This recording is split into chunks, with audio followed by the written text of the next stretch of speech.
اسلام کے گناہان کبیرہ میں ٹاپ آف دا لسٹ جو گناہ، بے حجابی سے بڑا گناہ.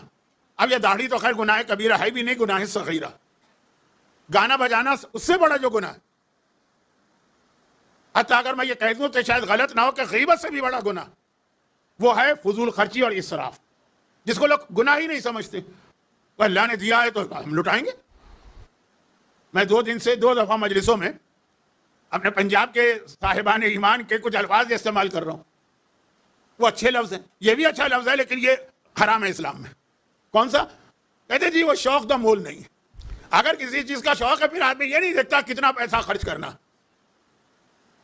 مثلا زبان میں خرابی نہیں، محاورہ بالکل ٹھیک ہے. لوگ کہتے ہیں یاد رکھیے کہ مومن کے لیے 3 چیزیں بہت اہم قرار دی ہیں اللہ کے رسول: اس کا مال، اس کی عزت، اس کی جان.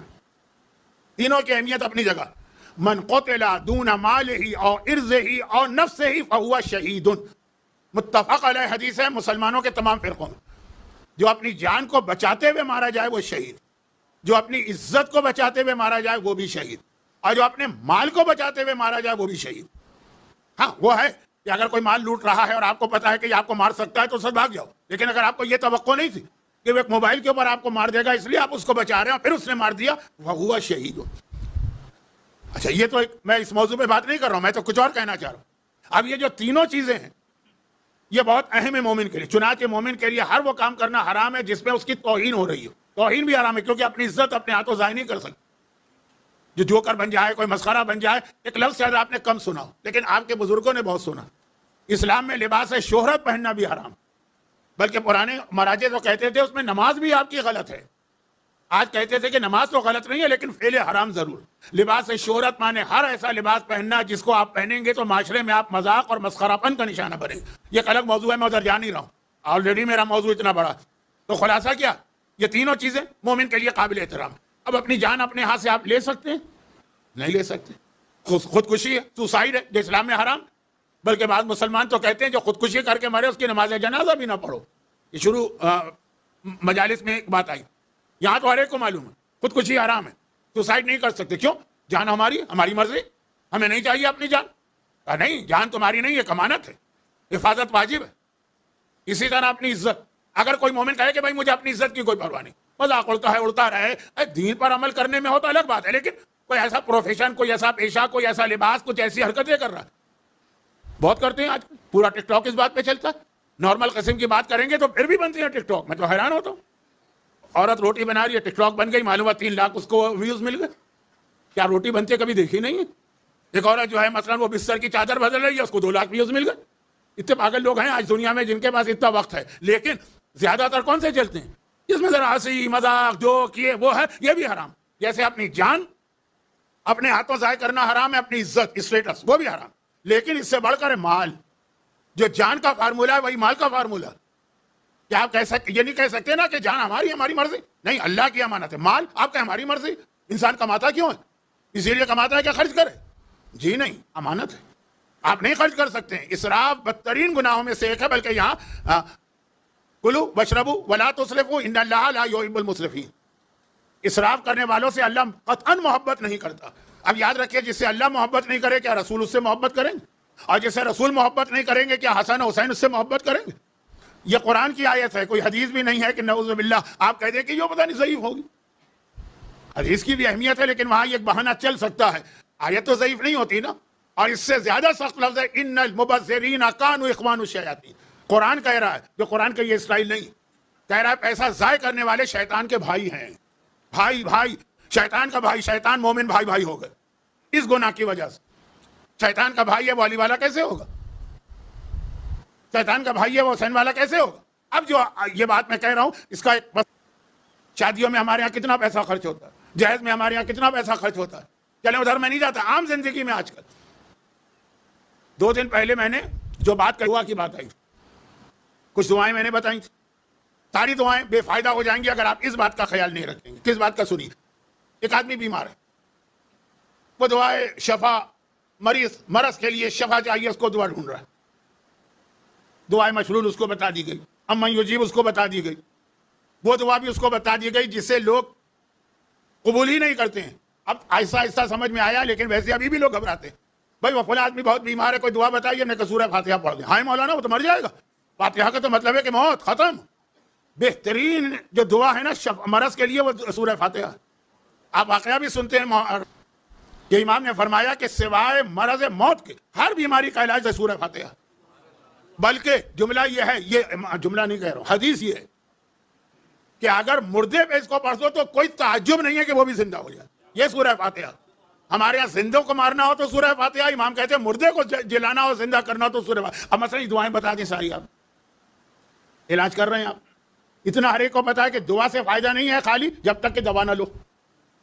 دعا بھی آپ کر رہے ہیں, دوا بھی کر رہے ہیں, فائدہ ہوگا نہیں. جو چیزیں پرہیزی ہیں, جو بے احتیاطی والی ہیں, اس سے بھی بچنا ہوگا. میں اپنی ہی مثال دیتا ہوں بار بار کہ مثلا میں شوگر کا مریض ہوں, یہ دوا ہے اس کی استعمال کریں, ٹھیک, دعا یہ ہے وہ بھی ٹھیک ہے, لیکن اس کے بعد میں روزانہ مثلا آم کھاؤں. ایک آم کی تو شاید اجازت ہے, ڈاکٹر سے پوچھیے گا, میں طبی مشورہ نہیں دے سکتا. میں مرغن کھانے کھاؤں, میں نہاری کھاؤں, میں مثلا پائے کھاؤں, یہ جو کارڈیو واسکولر والے پرابلم ہے ہارٹ کے, دوا بھی کھا رہے ہیں, لیکن یہ سب کر رہے ہیں, کیا فائدہ ہوگا؟ دعا بھی آپ کر رہے ہیں, دوا بھی کر رہے ہیں, پرہیز نہیں کر رہے ہیں, فائدہ نہیں ہوگا. یہ آدمی ہر تھوڑا عقل رکھنے والا سمجھتا ہے. جاب, رزق, قرضے بہت ہیں, اس کے لیے دعا بتائیے. وہاں بھی تین چیزیں ہیں, یہی تین چیزیں ہیں. دعا جو آپ کو بتائی ماشاء اللہ لا قوت الا باللہ, ہو سکتا ہے کہ آپ کے گھر میں بھی کوئی چوہا آ کے سونے کا خزانہ چھوڑ جائے, کوئی تعجب نہیں. دعا, لیکن اس کا مطلب یہ نہیں کہ آپ گھر میں بیٹھ کر یہ دعا پڑھتے رہیں. جاب ڈھونڈنا, لوگوں سے بات کرنا, قرضے کی ادائیگی کی فکر کرنا, دو باتیں ہو گئی. تیسری بات بھی ہے پرہیز بھی کرنا. پرہیز کیا مطلب ہے؟ معلوم آپ کو جاب چاہیے اور جاب ملا, آئی فون خریدے جا رہے. حیثیت ہے آئی فون خریدنے کی, حرام ہو جاتا ہے آئی فون خریدنا اگر حیثیت نہ ہو. معلوم ہوا کہ بہترین برانڈڈ کپڑے خریدے جا رہے ہیں, حیثیت ہے. یہ برانڈڈ جو ایک مصیبت ہمارے ہاں لگ گئی ہے. جب وہ کووڈ آیا تھا نا تو اس وقت ماسک فری تقسیم ہوتے, لے جاؤ فری. ایک مومن مجھے ملے, وہ $100 کا ماسک منہ پہ لگائے گھوم رہے ہیں. میں نے کہا بھائی یہ تو فری ملتے ہیں, زبردستی ہماری جیب میں ڈال دیتے ہیں, ماسک لگاؤ, یہ $100 کے ہیں. کہا اس پہ لکھا ہوا ہے آرمانی. اب مجھے نہیں پتا آرمانی کیا چیز ہوتی ہے. کہا یہ اس کے پیسے. ارے بھائی ماسک کا کام کیا ہے؟ صرف وہ جو کووڈ سے بچنا, یہ نہ نہیں مولانا.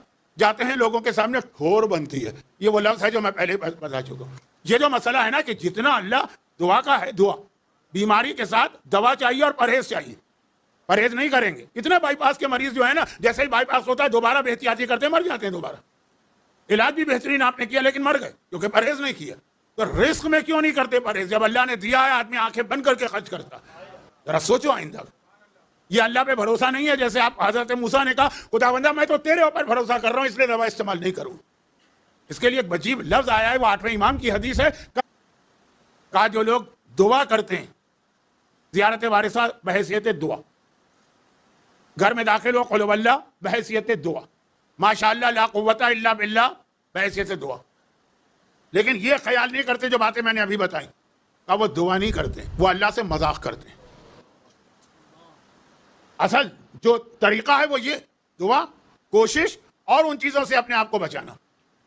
میں کتنے لوگوں کو جانتا ہوں جو 40 سال ایسے ملکوں میں خون پسینہ ایک کر کے انہوں نے پیسہ کمایا, آج خالی بیٹھے. کیوں؟ اڑا دی. دعوتیں ہو رہی ہیں, ہوٹلنگ ہو رہی ہے, گھومنے پھرنے جا رہے ہیں, بہترین کپڑے پہنے جا رہے ہیں, عورتیں ان کی سونے میں لدی پھندی ہوئی ہیں, آئی فون خریدا جا رہا ہے, بہترین گاڑی. اگر حیثیت ہے تو سب چل جائے گا. حیثیت سے بڑھ کے چھلانگ لگانا, کوئی دعا اثر نہیں کرے گی. نہیں کرے گی, لیکن وہ فائدہ نہیں ہوگا جو آپ کو مجلس میں سنایا جائے.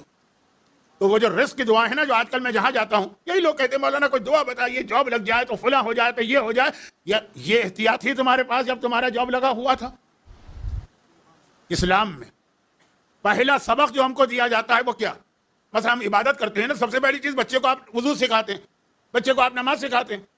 پہلا سبق کیا ہے؟ آپ اس کو کہتے ہیں بیٹا وضو کرو تو نیت کرو وضو کرتا ہوں قربتاً اللہ. قربتاً اللہ کیا ہے؟ ٹریننگ ہے. یہ عمل کر رہا ہوں صرف اللہ کے لیے کر رہا ہوں, دنیا دکھانے کے لیے نہیں کر رہا ہوں. نماز پڑھتا ہوں مغرب کی 3 رکعت قربتاً اللہ. پہلا حصہ اہم نہیں ہے, دوسرا حصہ اہم ہے. مغرب کی نماز پڑھ رہا ہوں 3 رکعت, اس کی کوئی اہمیت نہیں ہے, وہ تو آپ کو پتہ ہی ہے کہ آپ پڑھ رہے ہیں. اصل اہمیت ہے اللہ کے لیے پڑھ رہا ہوں, دنیا کو دکھانے کے لیے نہیں پڑھ رہا ہوں. یہ ٹریننگ بھی مل رہی ہے. ہر وہ عبادت باطل ہے, غلط ہے, اس کی قضا واجب ہے جو آپ ریاکاری سے کریں. چاہے وہ حج ہو, چاہے وہ زیارت ہو, چاہے وہ عمرہ ہو, چاہے وہ روزہ ہو، چاہے وہ نماز ہو، چاہے وہ غسل جنابت ہو، چاہے وہ وضو، یہ ہر آدمی جانتے ہیں، بچے بھی جانتے ہیں، لیکن یہ پوری زندگی میں مسئلے کو پھیلائیے، دکھاوا، شو، اپنے آپ کو دکھانا۔ اللہ کے رسول نے کہا دیکھو ایک بات کا خیال کرو، مدینے میں غربت بہت ہے، پیغمبر نے بلایا، کہا دیکھو تمہارے گھر میں حالات اچھے ہو گئے ہیں، کھا رہے ہو، اچھا کھا رہے ہو، بچوں کے لیے پھل بھی لاتے ہو گے، ہاں یا رسول اللہ، بچے تو پتہ نہیں کب سے تڑپ رہے تھے، کہا پھل کھانے کے بعد اس کے چھلکے باہر نہ پھینکنا، اس لیے کہ تمہارے پڑوسیوں میں سے کسی کی نگاہ ان چھلکیوں کے اوپر پڑ جائے گی، اس کی اتنی حیثیت نہیں کہ وہ خرید سکے، اور اس کے بچوں کی نگاہ اس کے اوپر پڑے گی، ان کی اتنی حیثیت نہیں ہے کہ وہ ان کے گھر میں ہی آ سکے، کتنا ان کا دل کوڑھے گا، کتنی ان کو تکلیف ہوگی۔ وہ کل والا واقعہ، وہ صحابی تیر کھینکا کہ تمہارے گھر میں حالات ایسے ہو گئے، تمہارے بچے اس وقت یہ پھل کھا رہے ہیں، تم اس پوزیشن میں نہیں ہو کہ سب کو دے سکو، تو کم از کم دوسروں کو جلاؤ نہیں۔ یہ میرا جملہ ہے، پیغمبر کا جو عربی لفظ اس کو چھوڑ دیجئے، وقت میرے ہاتھ سے پھسل رہا۔ اب یہاں مسئلہ یہ ہے کہ لوگ کہتے ہیں مولانا اگر ہمیں کوئی اچھا جاب ملا، پیسے آ گئے، تو جب تک کہ 10 آدمی جلے نہیں اس وقت کو مزہ ہی نہیں آتا ہے۔ یہ لوگ کہتے ہیں کہ اصل چیز تو وہ ہے کہ دیکھ کے لوگ جلیں۔ یا آج سارا ٹک ٹاک، یا آج سارا یہ انسٹاگرام، آج یہ سارا میڈیا اسی بات پہ گھوم رہا، دوسروں کو جلانا، اور اس کے اتنے نقصانات، کتنی عورتیں اس کی وجہ سے بے عزت و بے آبرو ہو رہی ہیں، ان کو بھی ویسے ہی پیسے کمانا پتا ہے کہ پیسے کمانے کے لیے بےہودہ لباس پہن کے اپنا ایک کلپ چڑھا دو، اس کے بعد پیسے ملتے۔ لیکن میں وہاں تک نہیں جا رہا، وہ رزق، روزی، ماشاءاللہ لا قوت الا باللہ، زیارت وارثہ، سورہ واقعہ، قل هو اللہ، گھر میں داخل ہوتے ہی سلام۔ لیکن اگر اس کے نتیجے میں آپ نے اپنی حیثیت سے بڑھ کے چھلانگ لگائی اور مکان خریدا، اپنی حیثیت سے بڑھ کے چھلانگ لگائی، اور کیونکہ آج کل موبائل تو بہت ضروری چیز ہے، اور ایسا موبائل خریدا، آپ نے اپنی حیثیت سے بڑھ کے چھلانگ لگائی اور ایسی گاڑی خریدی، آپ نے اپنی حیثیت سے بڑھ کے چھلانگ لگائی، ایک چیز کی ضرورت تھی، آپ نے وہ 5 چیزیں لے لی، تو اب یہ ہے کہ نہ رزق کی دعا کا کوئی فائدہ ہوگا، نہ ہی آپ رسول اور اللہ کو خوش کرنے والے پیغمبر منہ پھیر لیں گے۔ پیغمبر آپ کی دولت دیکھ کے آپ کی جانب متوجہ نہیں ہوں گے، دیکھیں گے ان کی شریعت پہ کتنا عمل ہے،